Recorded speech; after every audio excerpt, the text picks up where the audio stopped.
Abra sua Bíblia no Evangelho de Mateus, capítulo 24.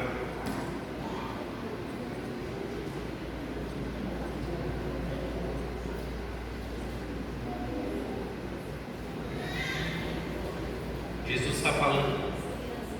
Já falei. As crianças podem ir para a sala. Deus abençoe.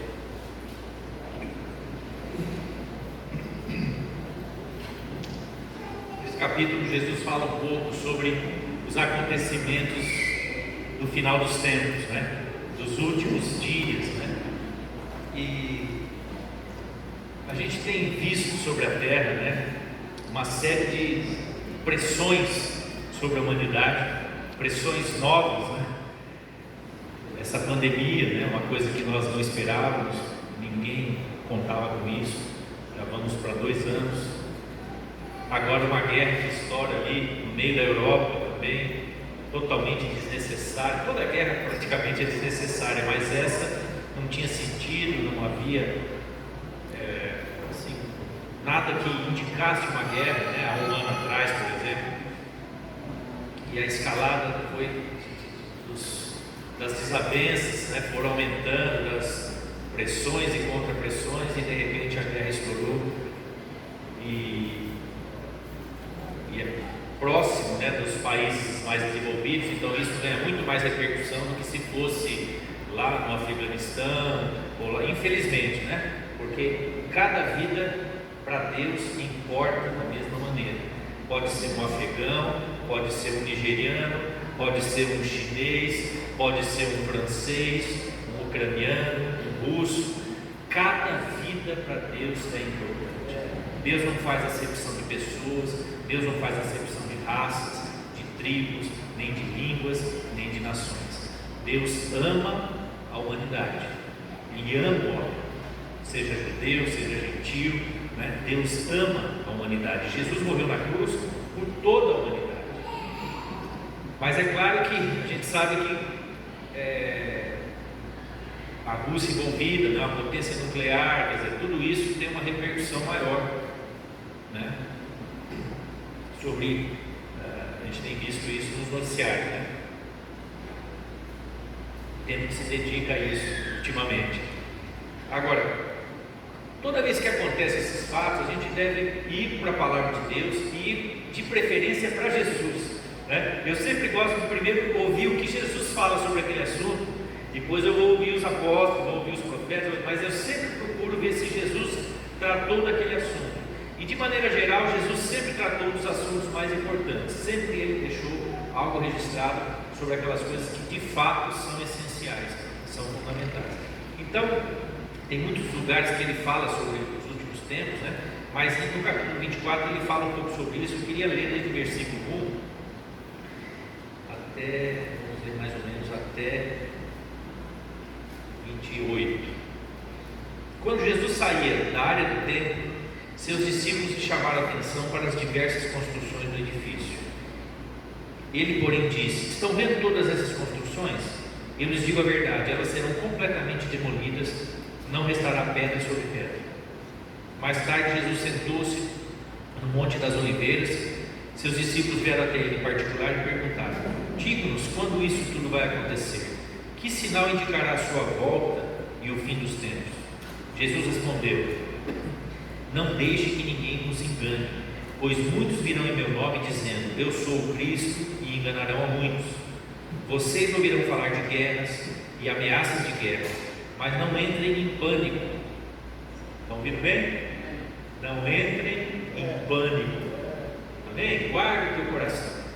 Nós devemos orar pelas pessoas, lamentar pelas pessoas que estão morrendo, né? Muita gente inocente que não tem nada a ver com a história, mas Jesus está falando para a gente não entrar em pânico, não é?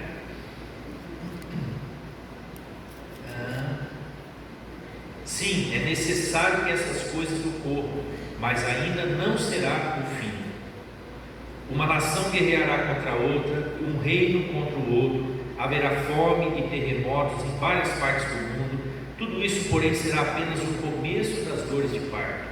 Então vocês serão presos, perseguidos e mortos, por minha causa serão odiados em todo o mundo. Muitos se afastarão de mim, e trairão e odiarão uns aos outros. Falsos profetas surgirão em grande número e enganarão muitos. O pecado aumentará. Olha só, né? Falsos profetas surgirão em grande número e enganarão muitos. Amém, irmãos? Falso profeta é algo que parece com um verdadeiro profeta. Ele não está falando de qualquer um, falando qualquer baboseira. Ele está falando de gente que vai usar a palavra de Jesus distorcida para enganar. Por isso que é falso. O falso é aquilo que parece com o verdadeiro, mas não é. Você pega uma nota de R$100 verdadeira e uma falsa. A falsa parece com a verdadeira. Você não vai confundir uma nota de 10 com uma nota de 100, porque a nota de 10 não é uma nota falsa, ela é uma nota de 10. Então quando fala falso, a nota de 100 é a nota de 100. Falso é algo que parece com o verdadeiro. Então um falso profeta é alguém que parece um profeta verdadeiro, fala como um profeta verdadeiro, usa a palavra de Deus verdadeira, só que de maneira distorcida, causando confusão, enganando as pessoas, levando as pessoas à morte e não à vida, levando as pessoas não para Jesus. Então é importante a gente atentar para o sentido das palavras, né? O pecado aumentará e o amor de muitos esfriará, mas quem se mantiver firme até o fim será salvo. Quem se mantiver firme até o fim será salvo. Fala para o seu irmão: quem se mantiver firme até o fim será salvo. Não adianta se manter firme até a metade do caminho, tem que se manter firme até o fim. Não adianta ter um bom começo de vida cristã, você tem que ter um bom final de vida cristã. Você tem que ter uma boa jornada de vida cristã. O que importa não é apenas como você começou a andar com Jesus. O importante é como você termina a sua caminhada com Ele aqui na terra, porque você vai viver com Ele para a eternidade. Mas o final é mais importante até do que o começo. Muitos eu já vi, né, durante tantos anos que eu ando com Jesus e estou caminhando com Ele, eu já vi muita gente ficar pelo caminho, muita gente abraçar a fé de maneira calorosa e animado e efusivo e empolgado, e depois de um tempo aquela empolgação, aquele ânimo foi ficando para trás, porque a fé não é algo que se sustenta só com emoções. A fé se sustenta com uma prática de vida diária de comunhão com Deus. Diária, dia a dia, eu decido andar com Deus. E isso eu posso estar animado, eu posso estar desanimado, posso estar alegre, ou posso estar triste, posso estar debaixo de pressão ou sem pressão nenhuma. Posso estar no momento de colheita ou posso estar no momento de poda.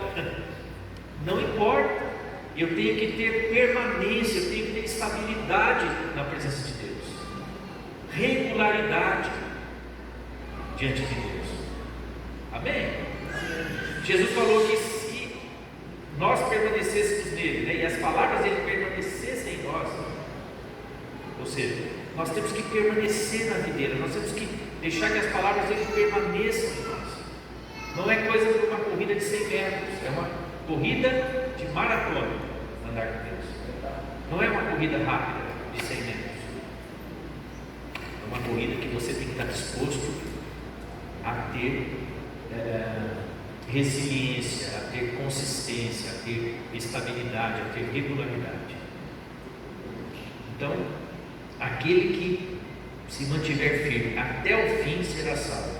As boas novas a respeito do reino serão anunciadas em todo o mundo, para que todas as nações as ouçam.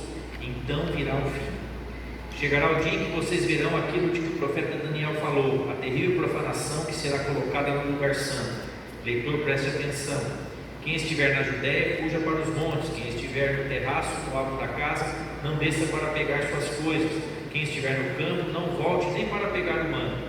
Que terríveis serão aqueles dias para as grávidas, para as mães que estiverem amamentando, Ore para que a fuga de vocês não seja no inverno nem no sábado, pois haverá mais angústia que em qualquer outra ocasião desde o começo do mundo, e nunca mais haverá angústia tão grande.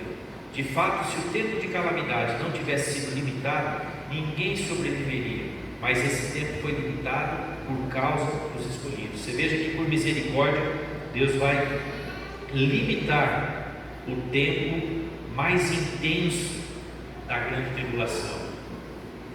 Por nossa causa, Deus vai reduzir, vai abreviar o tempo de pressão, senão ninguém ia resistir. Mas porque Deus nos ama, esse tempo vai ser abreviado.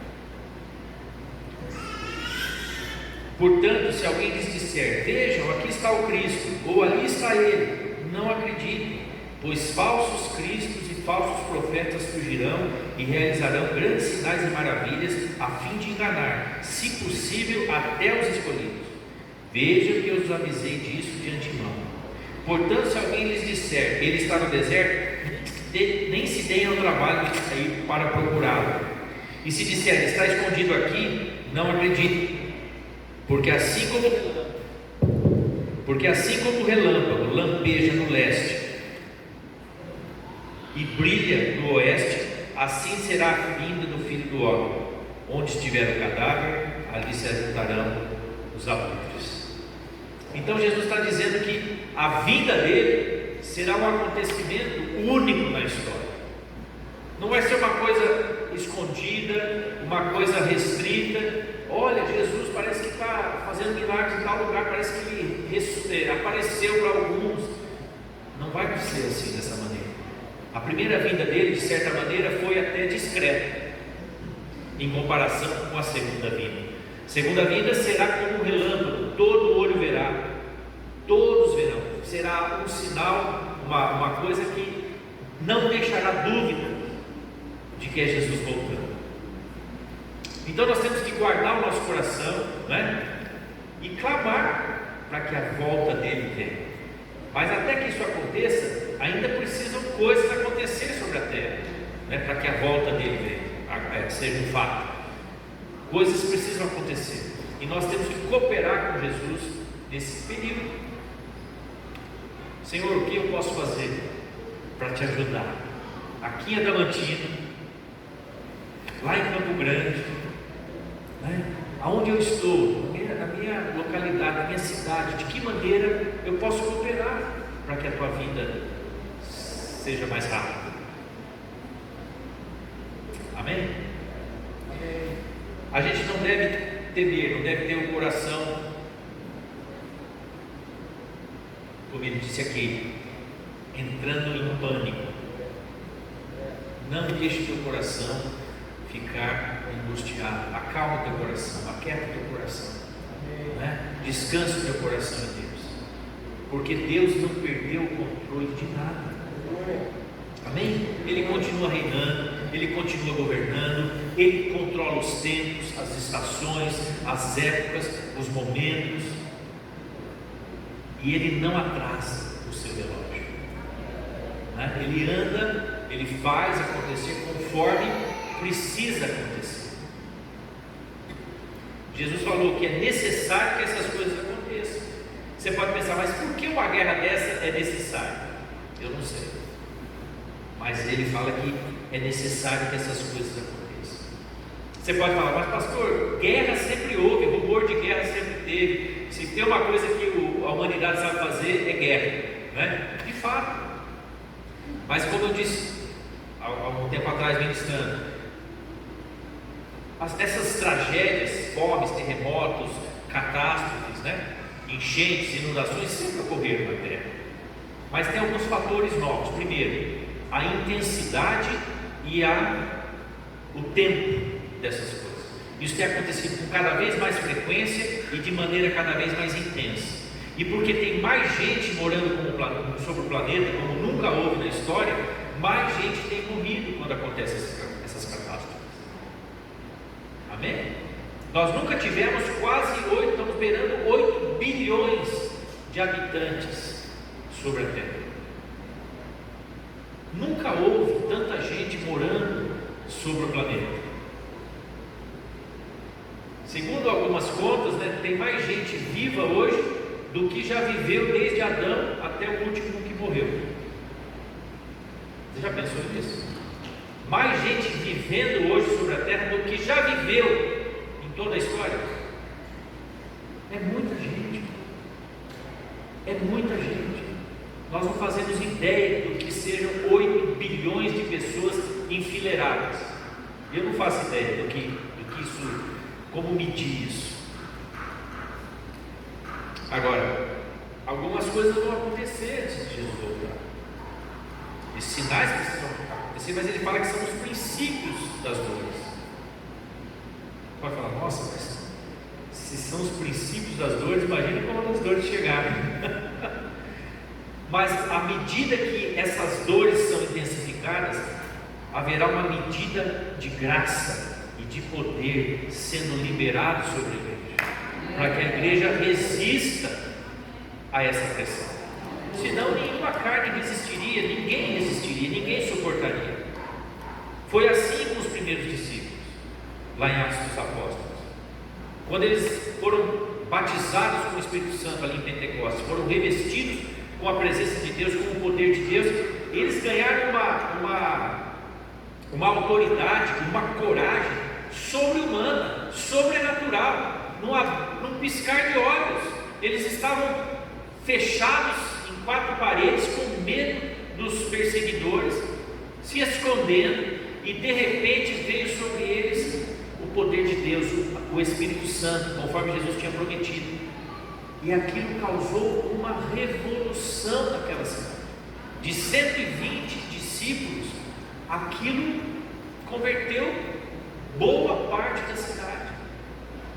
Jerusalém tinha por volta de 100 mil habitantes. Você vê que no discurso de Pedro, numa pregação, foram 3 mil, no outro 5 mil. Alguns dizem que nem as mulheres e as crianças estavam sendo contadas, mas que tenham sido contadas, são 8 mil pessoas. Pelo menos 8% da cidade já tinha se convertido em 2 pregações. Então, tamanho foi o impacto do Espírito Santo, do poder de Deus naquele momento, que aquilo ecoou para todo mundo conhecido da época. Os apóstolos foram enviados para outros lugares, para outros países. Os discípulos todos, né? Os discípulos, aquele núcleo central, ele se espalhou por outras nações e foram evangelizando, né, todas as nações conhecidas da época, através de 120 que receberam um poder sobrenatural tremendo. Amém? Agora, aquele momento de Pentecostes é chamado de primícias, os primeiros frutos. A própria festa de Pentecostes, ela é celebrada para comemorar a primeira colheita, a colheita menor que eles fazem, das primeiras chuvas, que vem para molhar o solo. Aí eles aravam, né? Faziam uma primeira colheita menor, que sustentava a nação para a colheita maior que viria depois, alguns meses depois. Então preparava o solo, amolecia o solo, dava tempo para eles semearem, e eles tinham alimento para sobreviver até a colheita grande que vinha depois. Se você pegar isso como uma figura para nós como igreja, esse poder que foi derramado sobre os primeiros discípulos preparou a terra, e há 2000 anos a igreja está semeando sobre essa terra, preparando para uma colheita muito maior que virá antes da volta de Jesus. Amém? A colheita final, uma colheita nunca vista, colheita de pessoas, de vidas que serão salvas como nunca houve na história da humanidade. Primeiro, porque nunca teve tanta gente viva, isso já é um ponto. E segundo, porque precisa acontecer isso. A plenitude dos gentios precisa ser salva, a plenitude das nações, quer dizer, o número exato de salvos de todas as nações precisa acontecer, e aí a nação de Israel será resgatada também. Mas primeiro os gentios precisa terminar a hora dos gentios, para que a nação de Israel também seja salva, e aí os acontecimentos vão se suceder. Amém? Porque Paulo fala que Israel vai ser enxertado de novo na videira. Eles foram tirados por um tempo, nós fomos enxertados, e agora eles vão novamente vir debaixo de pressão. Vai ter pressão sobre eles também, vai ter pressão sobre a igreja também.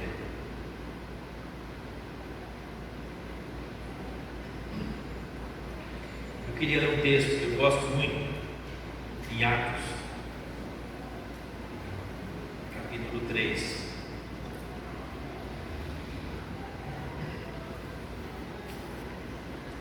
Pedro estava ministrando, no templo, anunciando o Evangelho no templo. E aí diz assim, no versículo 12: irmãos, sei que vocês e seus líderes, Atos 3, versículo 12 em diante. Desculpa, versículo 17 em diante. 17.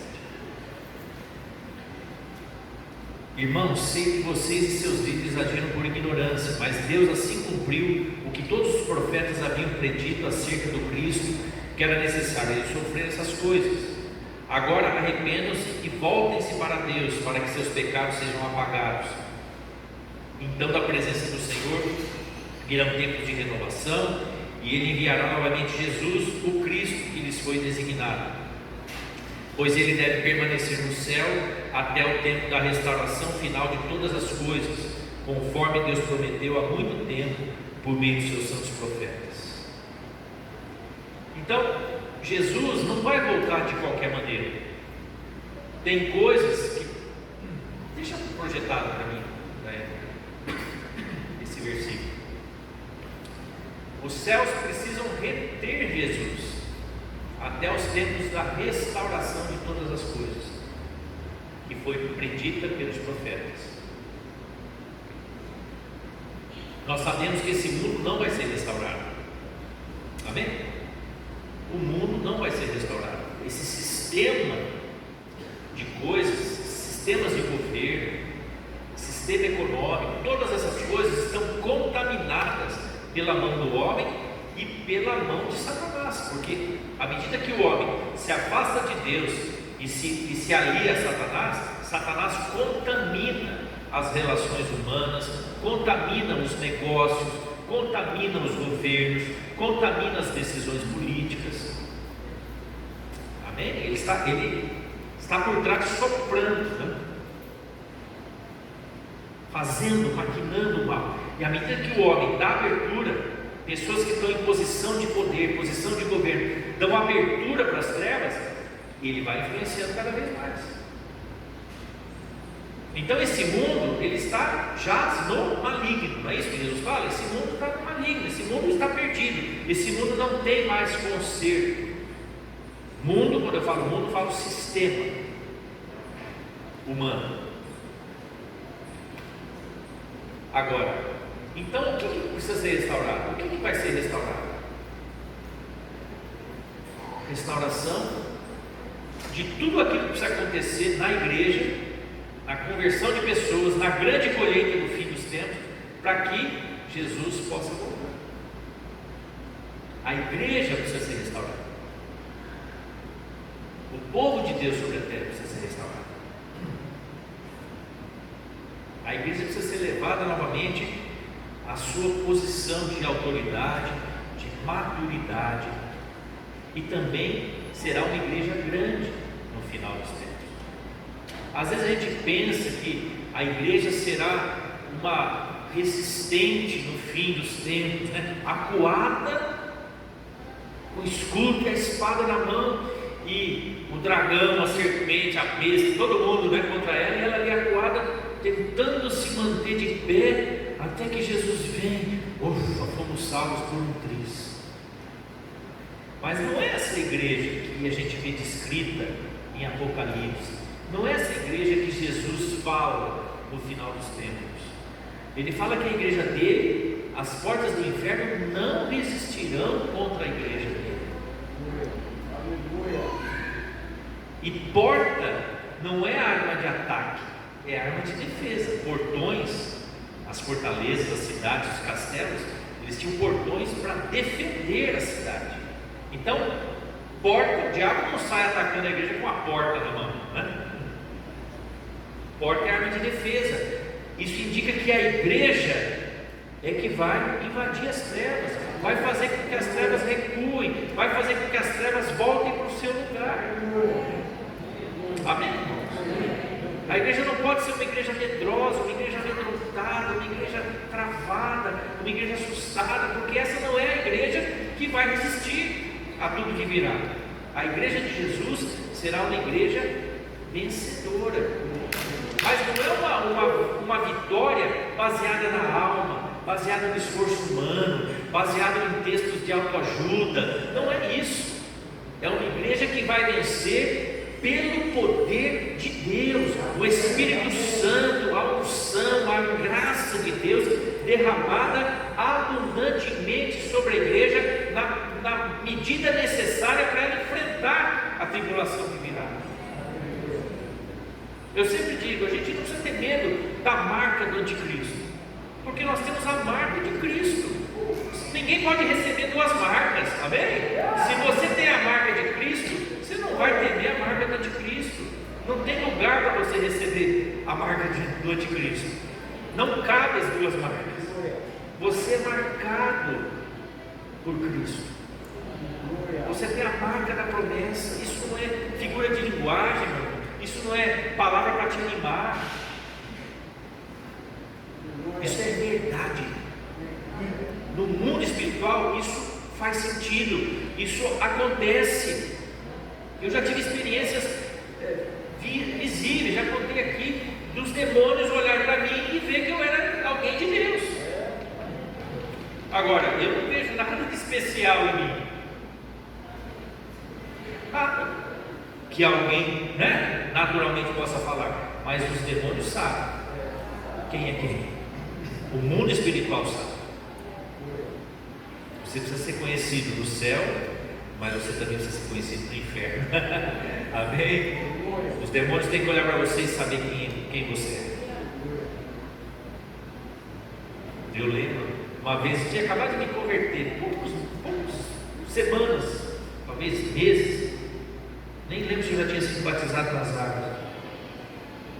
E eu lembro que eu morava num lugar em Campinas, no meu apartamento, e eu tinha que passar por baixo de uns viadutos assim meio complicados, né? Porque tinha muito usuário de droga, ficava ali, tinha muito morador de rua, que de vez em quando saía uma facada ali, uma briga entre eles, e eu tinha que muitas vezes passar por ali, né?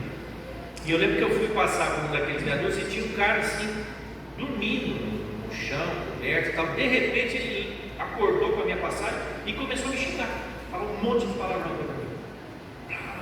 E falar alguma coisa sobre Deus, contra Deus. Imagina, do nada. Eu era novo convertido, né? Passei, acelerei, mas eu entendi que a pessoa em si não tinha nada, né? Coitado, ele estava ali, infelizmente, tinha uma nuvem de trevas sobre ele, oprimido, né? Estava preso naquelas trevas.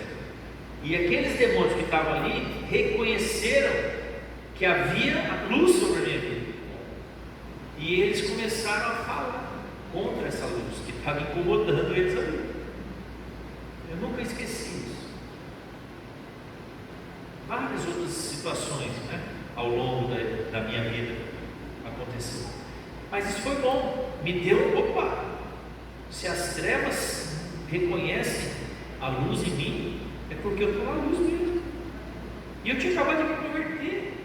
A minha vida nem tinha sido tão transformada ainda, as minhas práticas, a minha maneira, né? Fazia muita coisa como eu fazia antes, mas as trevas já sabiam que eu tinha nascido de novo.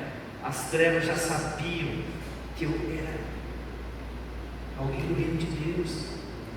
Eu não pertencia mais às trevas. Imagina, nem eu me reconhecia direito como uma nova criatura, as trevas já sabiam.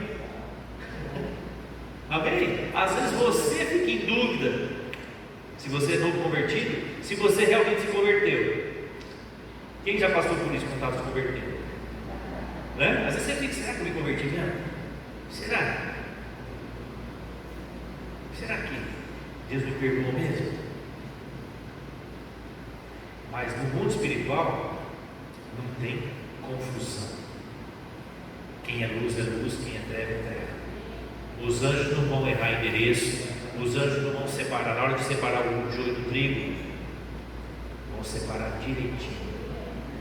Não vai ter um joio que vai por engano para a eternidade com Deus, e não vai ter um trigo que vai por engano no lago de fogo e enxofre.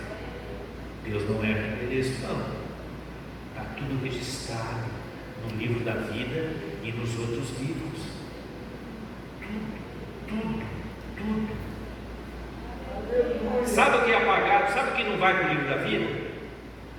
Os pecados que você se arrepende, pede perdão e resolve com Deus. Esses são cancelados, não vão para lá. Graças a Deus, hein, irmãos? Porque senão ia ter umas coisas meio feias escritas lá, né? Graças a Deus, são apagados pelo sangue de Jesus. Mas quem não tem o sangue de Jesus, fica registrado todo o mal. O bem também, mas o mal fica junto. E nós não. Que privilégio! Porque nós fazemos uma prestação de contas diária, praticamente. Deveríamos fazer diariamente. Mas sempre estamos checando, sondando a nossa mente, o nosso coração. Por isso, vai sendo limpo, vai sendo apagado, vai sendo perdoado. Amém? E aquilo que você faz em Cristo está lá registrado.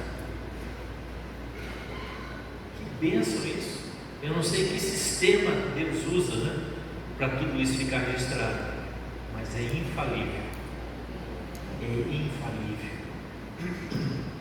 Olha aí, já estão andando, já está quase andando. Aleluia. Então, quando fala de restauração de todas as coisas, está falando da preparação da igreja, da restauração da igreja para a volta de Jesus, para o crescimento, né? Uma igreja grande, uma igreja que atinge o mundo todo, que alcance toda a tribo, toda a língua, todo povo, toda a nação. Haverá representantes de toda a etnia que já existiu sobre a face da terra no céu. Toda a etnia que já nasceu, que já existiu sobre a terra, mesmo aquelas que já foram extintas, de alguma maneira vai ter representante na presença de Deus. Vai ter o DNA, né, de cada etnia, né, gente representando. Já pensou que coisa fantástica? Vamos ler ali em Apocalipse, capítulo 7. Tem gente que não gosta muito de ler o Apocalipse, né? Porque é um livro, em alguns aspectos, ainda é fechado para nós, né? Nem tudo a gente tem clareza do que vai acontecer. Mas, meus irmãos, aqui mostra uma adoração fantástica do céu. Mostra o céu em movimento, mostra o céu em ação, mostra anjo para cá e vindo para lá, e acontecendo coisa aqui, gente adorando, e ancião cantando, e o trono de Deus saindo, fumaça e raio, trovão. Se tem uma coisa que o céu não é parado, é monótono. Não existe essa ideia, é uma ideia totalmente distorcida do céu ser um lugar monótono, um lugar pasmacento, onde você fica lá de eternidade a eternidade bocejando, sem ter o que fazer. Não existe essa ideia é uma ideia totalmente falsa do céu. As pessoas acham que o céu vai ser um lugar chato e o inferno é que vai ser badalado, né? Não imaginem isso, é uma total mentira de Satanás. Na verdade, o inferno vai ser lançado dentro do lago de fogo e enxofre, onde o fogo nunca para de consumir. Vai ser um lugar terrível, terrível, terrível. E o céu é onde as coisas acontecem, é onde Deus determina todas as coisas, é onde as coisas são criadas, é onde o plano é gerado, é onde as ideias ocorrem, é do trono de Deus, é do Pai, do Filho e do Espírito Santo, e eles compartilham com os anjos e com os anciãos e com todos que estão ali na presença dele. Então o céu é um lugar de muita ação, de muita criação, de muita criatividade, de muita atividade, mas também tem lugar para descansar, também tem lugar para repousar, tem lugar para meditar, tem lugar para você desfrutar, amém? É um lugar, é muito além do que a gente pode imaginar ou pensar. É para lá que eu quero ir, amém? É lá que nós queremos estar, amém? Aleluia. Olha o que fala aqui no capítulo 7, versículo 9. Depois disso vi uma imensa multidão, grande demais para ser contada, de todas as nações, tribos, povos e línguas. Todas as nações, tribos, povos e línguas, em pé diante do trono e diante do Cordeiro. Usavam vestes brancas e seguravam ramos de palmeiras e gritavam com grande estrondo: a salvação vem do nosso Deus que está sentado no trono e no Cordeiro. E todos os anjos estavam em pé ao redor do trono, dos anciãos e dos 4 seres vivos, prostraram-se com o rosto em terra diante do trono e adoraram a Deus cantando: amém, louvor e glória, sabedoria, gratidão e honra, força e poder pertence a nosso Deus, para todos sempre, amém. Então um dos anciãos me perguntou: quem são estes vestidos de branco? De onde vieram? Eu lhe respondi: Senhor, tu sabes. E ele disse: são aqueles que vieram da grande tribulação, lavaram e branquearam suas vestes no sangue do Cordeiro. Por isso estão diante do trono de Deus, e de dia e de noite o servem em seu templo. E aquele que se senta no trono lhes dará abrigo, nunca mais terão fome nem sede, o calor do sol nunca mais os queimará, pois o Cordeiro que está no centro do trono será seu pastor. Ele os guiará às fontes de água viva, e Deus enxugará dos seus olhos toda lágrima.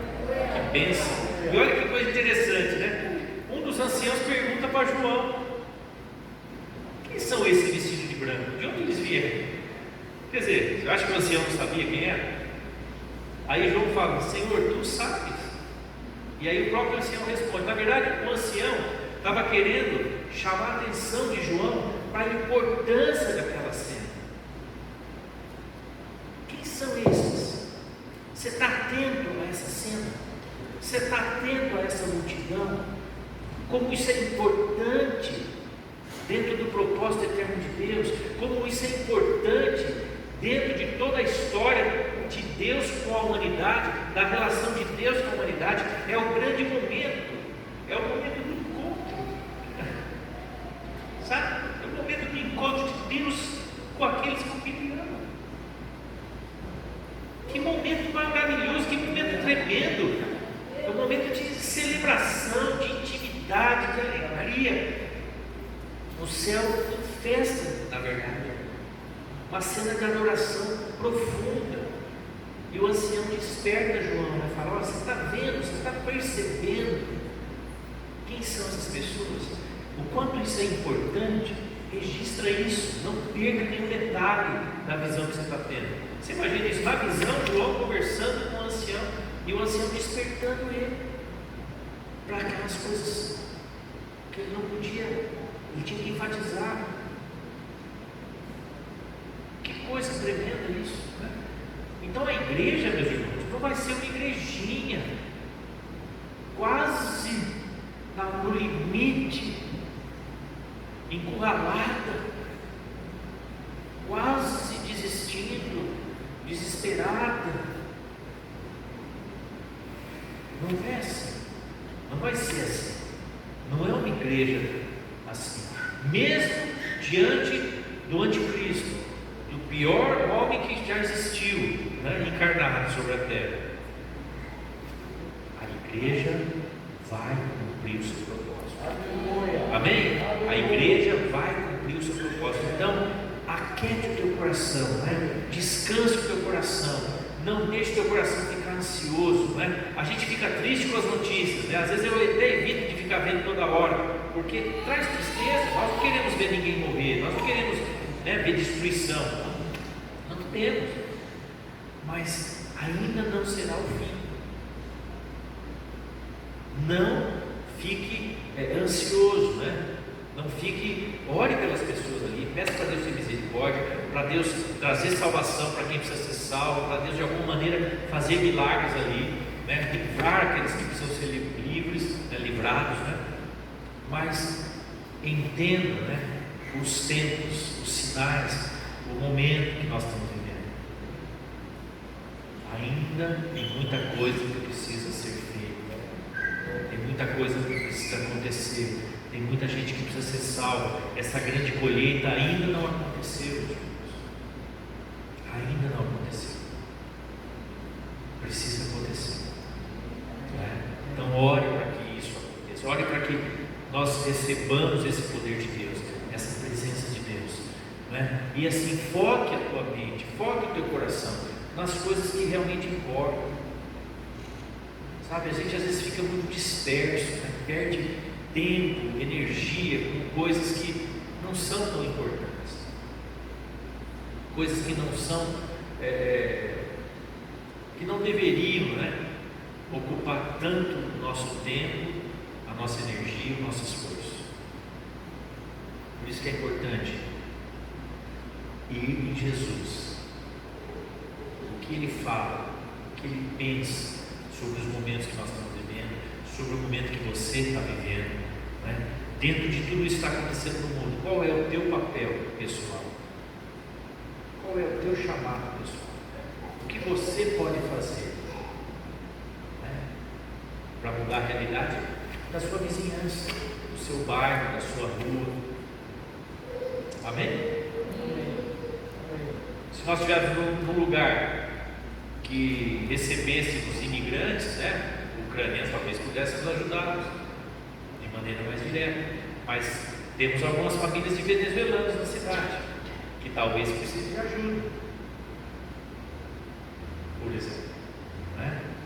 Às vezes você não vai acolher um ucraniano, mas você pode acolher um outro, né? Talvez seu vizinho esteja precisando de ajuda,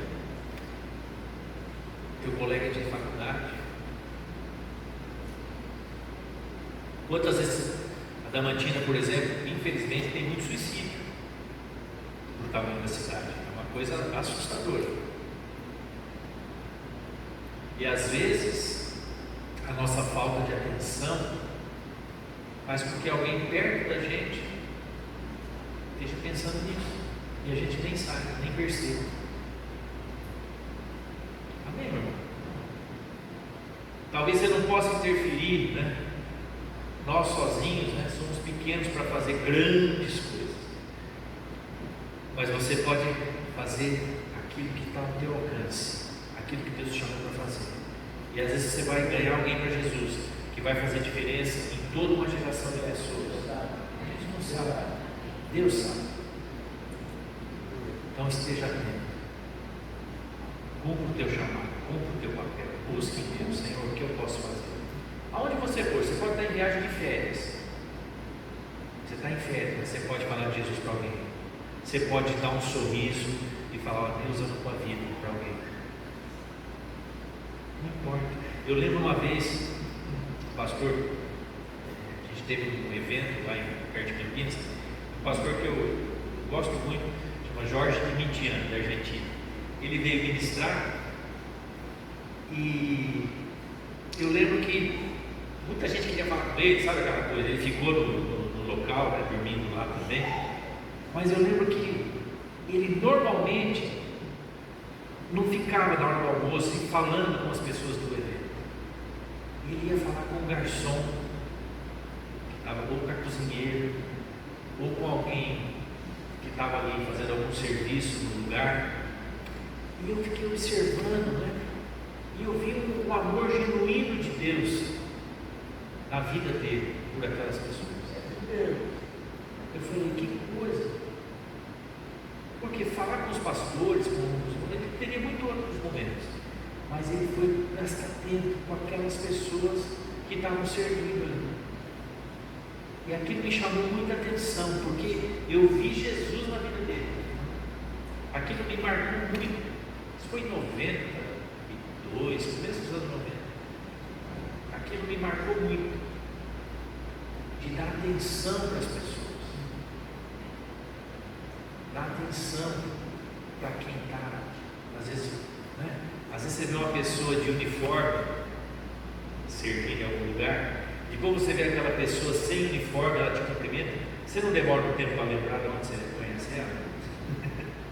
Porque às vezes a gente só vê o uniforme na nossa frente, a gente não percebe que tem uma pessoa atrás daquele uniforme, fazendo aquele serviço. A gente está com tanta pressa para abastecer o carro, está com tanta pressa para pegar o sanduíche, está com tanta pressa para comprar aquele negócio, e a gente não percebe que tem uma pessoa ali.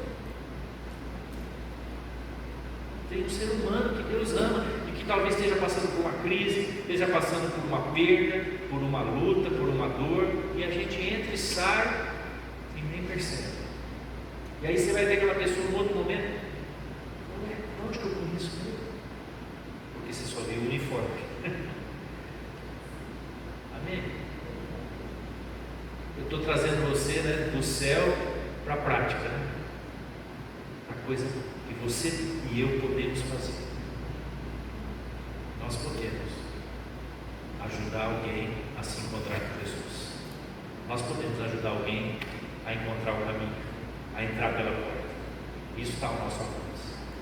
Parar por uma vida, parar por uma pessoa. Jesus parava tudo por uma pessoa. As pessoas não eram número para ele. Sabe, irmãos, quando a igreja começa a contar muito quantos nós somos, quantos nós ganhamos, quantas pessoas se converteram, relatórios e relatórios e relatórios, parece que a gente está se preocupando mais com o número do que com as pessoas. Certa vez Deus falou para Davi não fazer o censo. Por que você quer saber quantos soldados vocês são?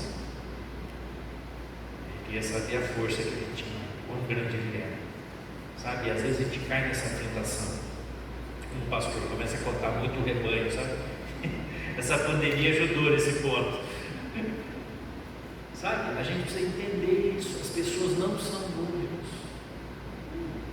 elas são pessoas, elas têm nome. Lá em Apocalipse, cada um de nós vai ganhar uma pedra com um nome que só Deus e você sabem qual é esse nome. Está escrito lá assim, você pode conferir. Um nome só Deus pode te chamar por esse nome. Já pensou isso? Então, que coisa mais pessoal que cria identidade em você do que isso? Um nome que só Deus e você vão saber qual é. Quando Ele pensar em você, automaticamente o teu espírito, opa, Deus está pensando em mim. Eu ouvi meu nome aí. O meu nome passou pelo coração de Deus. Que privilégio isso, meus irmãos.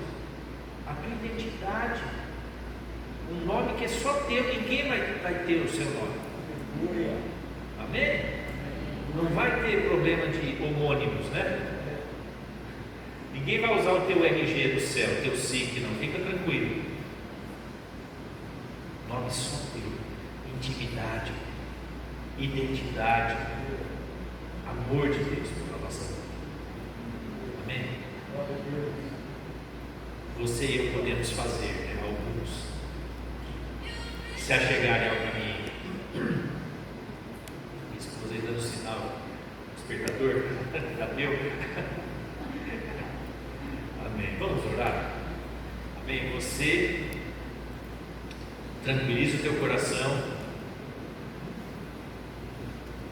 Deus está no controle. Teu nome está lá no céu.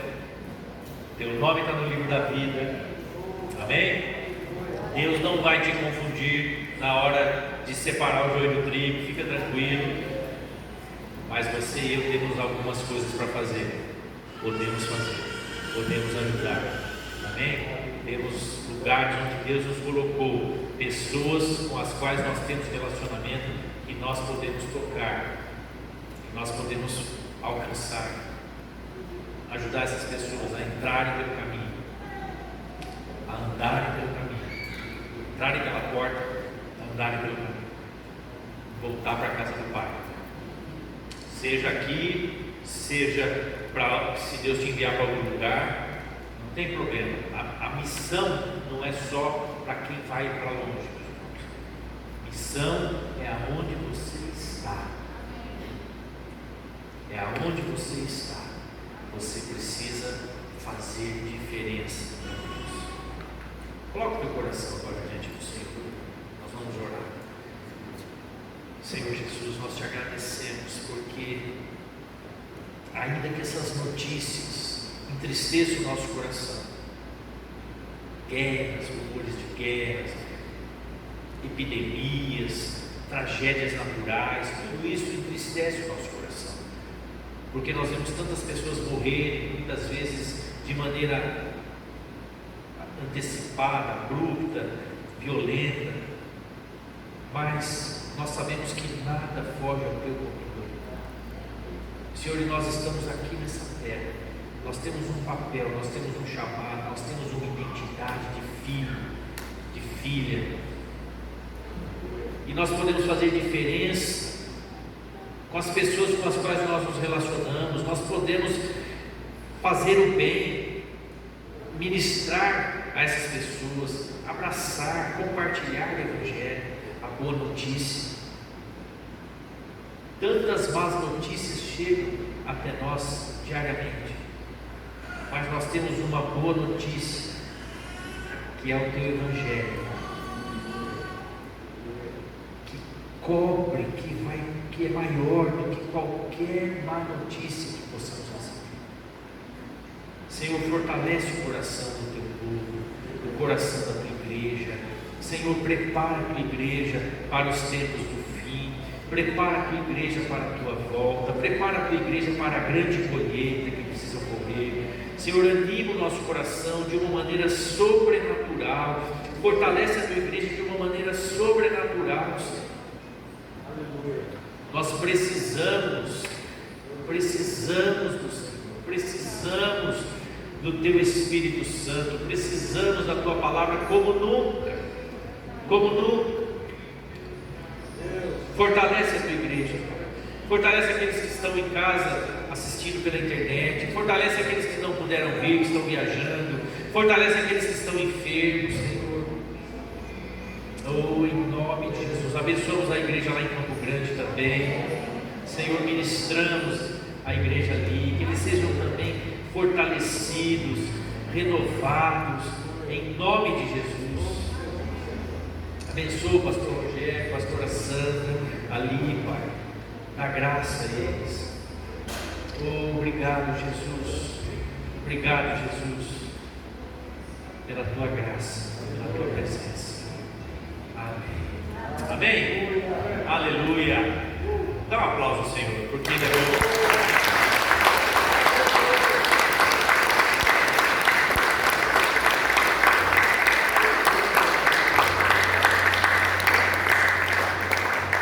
Aleluia, Deus abençoe você. Você tenha uma boa semana, um bom feriado, possa descansar, possa aproveitar a família, né? Amém? Deus te abençoe em nome de Jesus.